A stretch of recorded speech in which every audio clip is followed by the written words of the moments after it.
비하인드 뉴스 시작하겠습니다.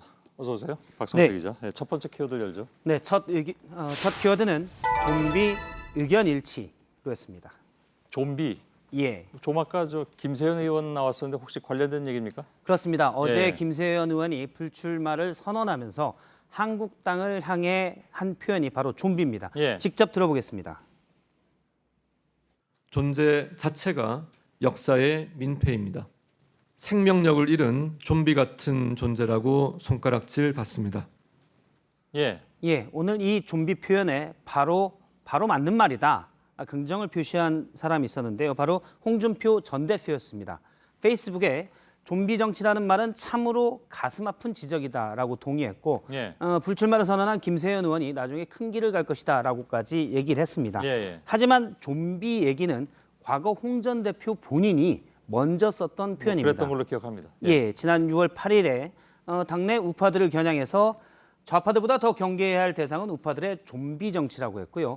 그 다음 날도 이 표현이 마음에 들었는지 영혼 없이 떠돌아다니는 좀비가 되어버린 느낌이다라고 썼습니다. 예.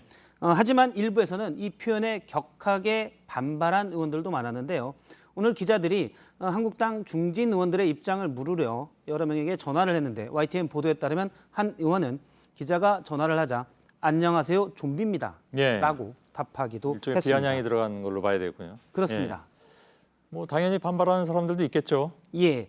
어쨌든 좀비라는 표현에 대해서 홍준표 전 대표와 김세현 의원은 의견 일치를 받지만 예. 사실 두 사람은 과거에는 서로 비난하던 사이였습니다. 예. 일단 바른정당으로 갔다가 돌아온 김세현 의원이 자유한국당에 복당을 하자 홍준표 전 대표는 당시에 좀 재산이 많은 김세현 의원을 겨냥해서 떨떠름하다, 재산 많아 답답하다고 했습니다. 아무래도 재산이 많은 의원이 추가가 되면 평균 의원 재산이 올라가서 부자 정당이라는 소리를 듣기 때문이었습니다. 예, 예. 김세현 의원도 홍준표 전 대표가 당대표에 나서겠다고 하자 비열한 셀프 추천, 권력 중독자의 코미디다라고 비난한 바 있습니다. 이때도 굉장히 독설이었군요. 예. 예. 일단 좀비에 대해서는 의견 일치를 하는 것으로. 예. 좀 아까 김세현 의원 대담하기 직전에 예. 홍준표 전 대표가 덕담을 했습니다 했더니 매우 놀라운 경험이었다고 또 얘기를 하더군요.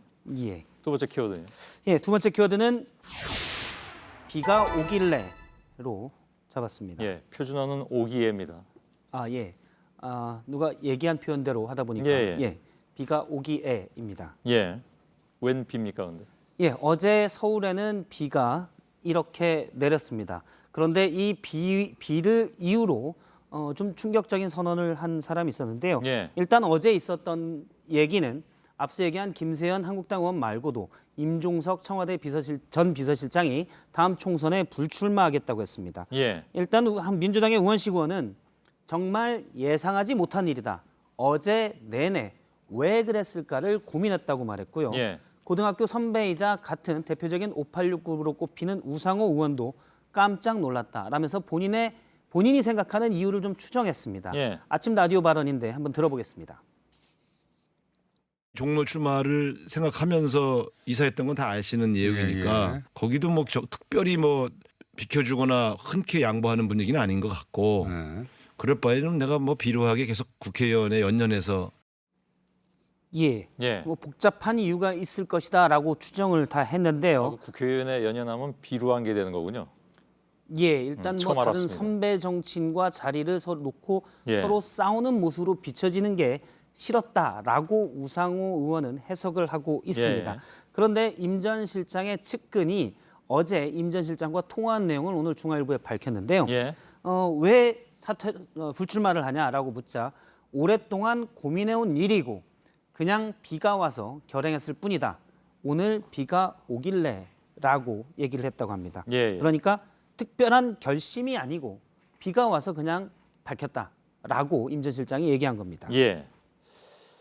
이거 어떻게 문학적 표현이라고 해야 될지 어떨지는 잘 모르겠는데 아무튼 알았습니다. 그래서 불출마를 아무튼 오랫동안 고민을 했다는 모양이군요. 그렇습니다. 사실 종로에 지난 5월에 이사하면서 종로에 나가려는 건 아니냐라고 다 정치권에서 해석을 했었는데요. 사실 활동은 거의 하지 않았습니다. 지역위원장인 정세균 전 국회의장이 계속 있었기 때문에 예. 뭐 국내 주요 명산을 다 다니고 있다라면서 지역 활동은 거의 하지 않았습니다.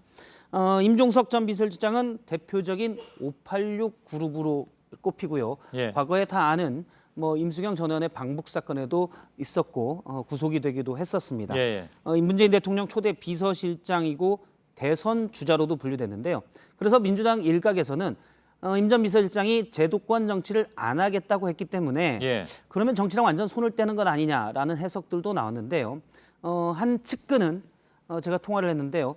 여권 내 극소수는 임 전 비서실장의 불출마를 공유했었다. 예. 총선서 아무래도 인지도가 있기 때문에 당을 위해서 역할은 할 것이다라고 전망했습니다. 세 번째 키워드로 가죠. 세 번째 키워드는 역시 비 관련인데요. 눈물인가 빗물인가로 잡았습니다. 예, 뭡니까? 사진을 하나 보도록 하겠습니다. 지금 비석인데요. 경남 밀양의 홍제사에 오늘 화제가 있는 됐습니다. 예, 표충배에 있는 사진입니다. 근데 이 비석에서 높이가 약 2m가 훨씬 넘는 비석인데요. 수증기가 많이 맺혔고 이게 땀이 난다라고 흔히 표현을 하는데요. 예, 예. 그래서 한출이라고 얘기하는데 물기가 지금 있는 모습도 확인할 수가 있습니다. 뭐 나라에 안 좋은 일이 있으면 뭐 이게 이게 물이 맺힌다 뭐 이런 얘기들이 그런 있어왔는데 해석입니다. 요즘 억지 해석 아닐까요? 그렇습니다. 사진 그 표충비 실제 홍제사에 있는 안내문을 보면 이런 표현들이 있습니다. 94년 고르바초프 대통령 방문 하루 전에도 땀을 흘렸다. 그러니까 눈물을 흘렸다. 예. 뭐 일본과 갈등이 있을 시. 그리고 눈에 띄는 건 2011년에는 무려 40리터를 흘렸다고 해당 절의 예. 표충비 안내문에 있습니다. 좀 글쎄요. 예, 알았습니다. 예.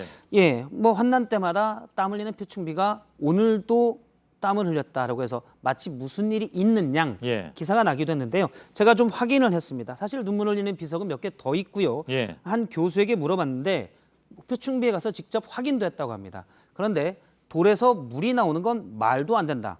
추워졌다가 기온이 올라가면 차가운 비석에 수증기가 맺혀서 흐르는 결로 현상이다. 라고 못 예. 박았습니다. 미신적인 거다고요.